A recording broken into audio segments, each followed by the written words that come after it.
Welcome to the Minute Masters, and today I'm going to show you guys how to replace your inner and outer tie rod ends plus the adjusting sleeves. Now, for your information, this is replacing every single part on the drag link steering, which is how these trucks steer. So the lead up to that is you're going to want to jack up your truck, put a jack stand right here under this I-beam and one over here under this I-beam. I kept them equidistant and I tried to make sure the truck is as level as possible. It just keeps things clean. Next, you're going to want to take off the wheel and tire on both sides so that your hub is exposed. This will allow us to mount these adjustment plates from TMR later so that we can adjust the toe. As far as tools, you're going to want a decent impact set. So I got my one from Capri Tools over here. You're going to need a tie rod end puller. This is a Pitman arm puller. I just have it as a backup. You'll want a pair of pliers because you will need to remove the original cotter pin. So to get started, we're going to go to this tie rod end right here and start disconnecting it. All right, so first we're going to start by removing the cotter pin. This thing's so corroded and it's hard to get them straight again that I'm just going to come in here with a pair of diagonal cutters or dikes, however phrase you want to use. And I'm just going to cut the ends off there and then pull it through. There we go. So that exposes the castle nut on top. Then we'll unbolt it with a 22 millimeter. So with the nut off, you would take your tie rod end puller and you put it on there. Now, of course, I found out that neither of these options that I have in my toolbox actually fit on here.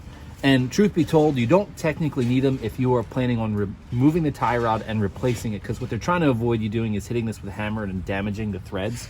Even then, a little bit of a trick is you can put the nut on and kind of save the threads if you're hitting it with a hammer. But anyway, so what I did is I ended up wailing on it with a hammer until it came free. It is possible, and like I said, if you're not keeping it, that's one way of doing it. So that's one out. Let's go to the other side. Same drill on this side. We're gonna come in here, straighten out the cotter pin.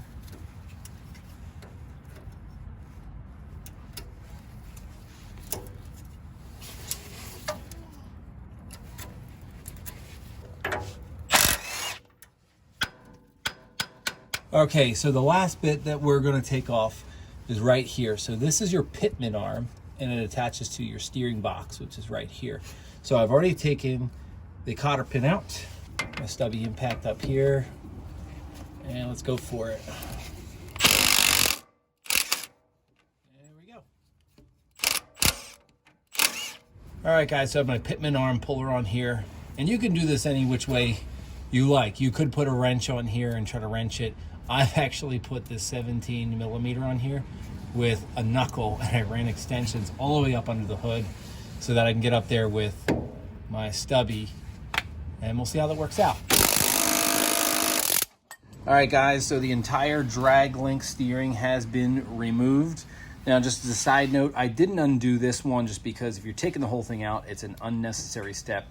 You can do it if you like. Now, just a quick look. These tie rod ends are totally obliterated, and depending on which way you turn them, you can see scoring in there to indicate that it's just done. So we've got all of our new parts, as I laid out earlier, getting a little disorganized here. And so the easiest way forward is to start assembling the entire thing to match this, even to the point of matching the number of threads here. That way we're as close as possible to getting the toe correct. So let's start assembling. All right, so I'm going to start assembling this end to match this. So there's this shorter tie rod end right here. And basically I'm going to take the adjuster sleeves and I'm just going to slip them on, one on each piece. And then we have our actual sleeve, and I'm going to start threading it on here.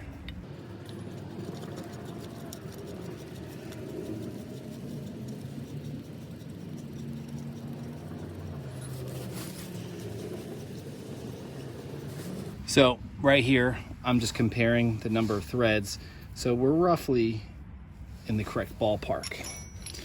So then I'm going to take this one, same thing, screw it into the end here. So just a side note, just in case you're driving yourself insane, this, when you go to tighten this in, it doesn't do lefty loosey, righty tighty. It's actually lefty tighty to screw it in. Just in case you thought the threads are stripped, you gotta go the counterclockwise. All right, so I'm gonna start the other side here. I'm not gonna bring you through the whole process just because it's pretty straightforward and you saw it on the other side. Just some reminders again, put your adjustment sleeves on ahead of time because you can't get them on otherwise. Adjust your sleeve, screw it in this way. This side is the opposite. So it's actually righty-tighty to get your outer tie rod end in, and it's the whole lefty-tighty to get your inner tie rod into the sleeve. So, and once again, just look at what your previous setup was. Try to match as closely as possible. You should be good to go. Okay, so we're looking at our Pitman arm right here. And so we're gonna bring our first big piece up here. This is the largest of the tie rods, also known as your drag link. And we're gonna get that castle nut up there and spin that on. So castle nut's on. Now we're letting that thing move. And then we're gonna torque it down. I have my trusty Haynes manual here, and it says the steering rod and link assembly to Pitman arm is 52 to 73 foot-pounds. So I'll get my torque wrench on there and get that tightened on. One thing I will note, there we go, is once you got it tightened on, you have to put your cotter pin in. You may have to spin it just a little bit farther to make sure that the actual notch here in the castle nut lines up with the hole. If it doesn't, you won't get your cotter pin in. You really want to get that in there. All right, so we're here on the passenger side. Here's our hub. And so we're gonna bring our tie rod up and we're gonna insert it. And so it's not coming all the way up, but I know it's just an alignment thing. So I'm gonna take a dead blow, kind of assist it in there. And then we're gonna put our castle nut on. Now, for this side, for the tie rod, the Haynes manual is saying 52 to 74. So I have this torque wrench set at about 65 foot-pounds. I like to go somewhere in the middle, just so I'm not over-tightening and I'm not under-tightening. So I'm gonna show you a scenario here. See the castle nut? It doesn't quite line up with the hole. And so it may be difficult getting the cotter pin in. You can up the foot-pound there and just spin it ever so slightly to get it to line up. Now this hole looks like it does clear the castle nut, so that's probably not an issue. So this side's done. Let's go to the next one. Okay, so this is where our inner tie rod end goes. So I've got that right here, and that fishes right through here. And then it's long enough you can just let it kind of support itself. And then we'll throw the castle nut on here. Again, torque wrench set at 65 foot-pounds so that I'm right in that sweet spot between 54 and 7. There we go. Typically with a cotter pin, you just feed it through, grab it with your pliers, and you can either take the whole thing and bend it around like that, or you can take each leg and bend each leg around either side. I've done a mix of both. It's kind of your choice. All right, so rinse, wash, and repeat. We're gonna come over here, put our last tie rod end in. I don't have to worry about it. There we go, look at that. Big difference. Last torquing. Yeah, there we go. There's our 65. Okay, so the next part is aligning everything. One minor little step before we get on to aligning. Your kit should come with this little Zerk fitting. Screw it in right here. And then if you have a grease gun, slip it on the end there and grease that sucker up. You'll see it start to come out the sides. That's how you know you've got it pretty well filled.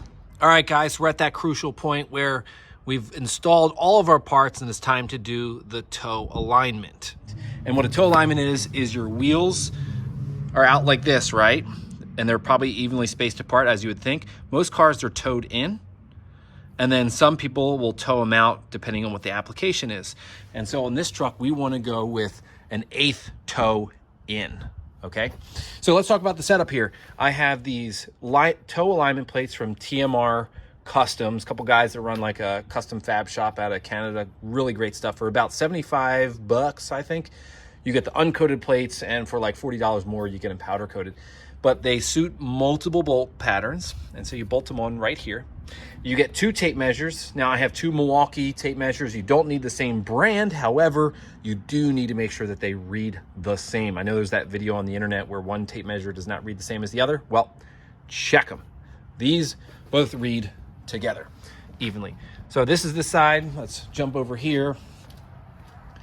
I have them clamped down so they don't go anywhere.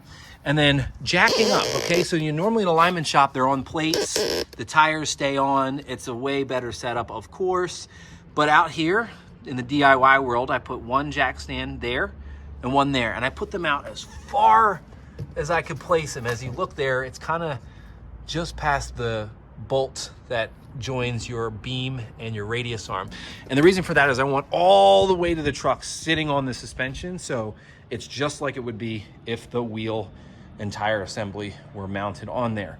Again, I know that's not as good as an alignment shop, and I know there might be a dollar figure here that you may not agree with, but hey, I'm gonna use this a lot, and I'm already getting a lot of use out of it, so worth the while. So that's the setup, and I'm gonna be adjusting on this side to get my 8th. Now, part of the reason is I've already made some adjustments. I've been driving the truck for a while now, and so I'm actually tweaking it, but for this video, it works out well. I know that my steering wheel points straight, but as you make an adjustment down there, your steering wheel is gonna be a little bit off. So as you adjust down here, you're actually gonna wanna check your steering wheel, and you really may not get it until you're literally driving down the road. So you may go back and do this multiple times. So anyway, the toe is a relationship number between the front and the back. So I have 69 1/4 here. Actually, it's a little past. And I have 69 3/8. So this is perfect. This is what I want. But just so you can see it in action here, you grab your adjuster sleeve, and I've loosened the bolts. And if you go clockwise, you'll notice this number increases, and that's because I'm adding more toe out. I go counterclockwise, and you'll see that the number decreases, and that means I'm going more toe in. So again, that simple. Again, you just got to check your steering wheel inside to make sure you're making adjustments on both sides to get it even. Once you're done, you tighten these bolts down. I think it's like 30 or 40 foot-pounds, somewhere in there, and you're good to go.